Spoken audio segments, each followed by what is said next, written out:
the former temp area, which was pure gold, by the way, behind me. The new room. It's been up for about a week. I played here not every single day, but a bunch of days. And here are some thoughts on how the new room is operating and how comfortable it is. So this wall is great. It does separate poker from the rest of the hallway, but it doesn't totally hide it. You know, it's open. I wouldn't say hollow is the perfect word, but it's open. You can see through it. A lot like the open concept in kitchens, where you can see the living room now.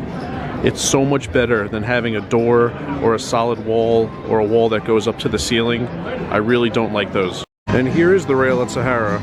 See, it's not solid, it's hollow. There's the table I was just playing. It's very inviting, it's not restrictive. You can see through it. That's a really big deal. It's a lot more valuable to have a fence, a wall like this than people think. Chairs are definitely better, they're new.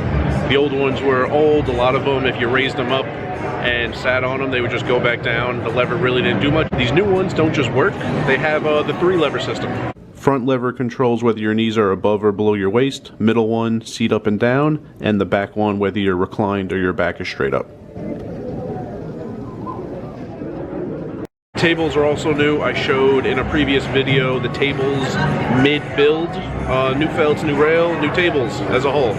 So it's very comfortable sitting in there. Also a good medium amount of lighting. I like it really dark. It's rare to have that. Aria is probably the darkest in Vegas that I know of now. PH used to be really dark. That's why I like it so much. It's not as bright nearly as like Bellagio. It's like a middle amount if you're into that. Pointless to speak about the chips because just like the carpet, which has these horseshoe designs, this is the new carpet.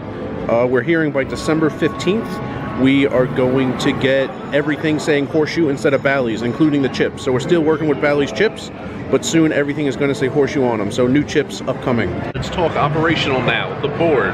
It's real crowded. A lot of tables are going. Right now, every single table is going. Whether it's limit, no limit, or a tournament table. So how does the wait list and how is the board working? Instead of calling your name over the microphone and flashing your name on the board, sometimes they just flash it. So you're only going to catch that your seat is open. If you're looking at the board, you can't hear anything. So that's a small problem now, but I'm sure they'll get better.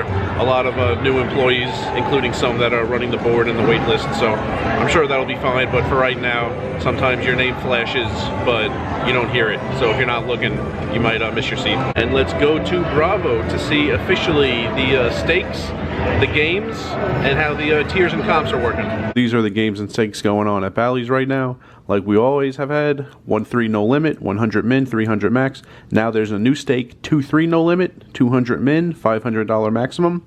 3-5 no limit, $300 minimum, $1,000 maximum, which has run every day that I know of since the room has opened.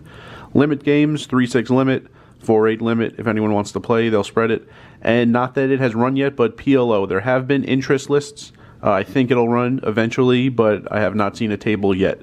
And if you want to know about comps and tier credits, 1-3 is normal, $1 an hour comps, 17 tier credits per hour towards your status. But 2-3, double, both of them, $2 per hour comps, 34 tier credits per hour.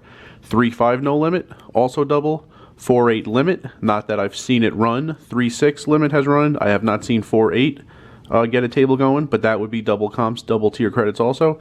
And 5-5 PLO at the bottom there, if it runs, would be double comps, double tier credits also. And probably the only other thing besides the board, sometimes your name flashes but you don't hear it.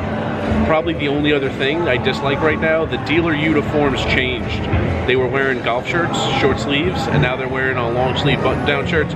Probably doesn't matter in the grand scheme of things. I don't know anyone who plays or doesn't play somewhere based on the dealer attire, but I don't know. Bally's used to have this casual look, this casual feel, like Planet Hollywood, and now it's a little more formal, so just a small change. But I don't think the number of games or the quality of the games will be changed based on this. It's just something I notice, and slightly less casual than it used to be in here. So that is that.